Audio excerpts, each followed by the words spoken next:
Hello everyone, Baharampur থেকে আমি স্মিতা। আমার নতুন একটা ব্লগে সকলকে জানাই স্বাগত। চারিদিকে আলো জ্বলে গেছে, প্যান্ডেলে প্যান্ডেলে শেষ পর্যায়ের কাজ চলছে। আর আমাদের মন্দির খোলা হচ্ছে, কারণ মায়ের আগমন ঘটবে।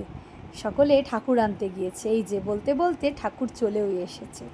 তো ঠাকুর চলে এসেছে। ঠাকুর আনাটা বড় চাপের, তবে বড় আনন্দেরও বটে। তবে এই 4টে দিন কি আনন্দেই না কাটে। সকলের 4টে দিন হাসি, আনন্দ, ঠাট্টা আর রং বেরঙের পোশাক দিয়ে দিনটা কেটে যায়। বাঙালিদের বড় অপেক্ষার এই 4টে দিন। সকলেই আনন্দ করো।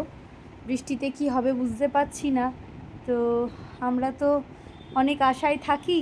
তো এই 4টে দিনে যদি বৃষ্টি হয় তাহলে বড় দুঃখ হবে। কলকাতায় ওরকম হলো, তাই আমাদেরও একটু চিন্তায় ফেলছে আমাদের পুজোটা কেমন কাটবে। তো সেই সব পিছনে ফেলে তোড়জোড় চলছে পুজোর। তো আমার বাবু চেষ্টা করছে কিভাবে ওদের একটু হেল্প করবে, মানে ও ওদের সঙ্গে হাতে হাত দিতে চায়।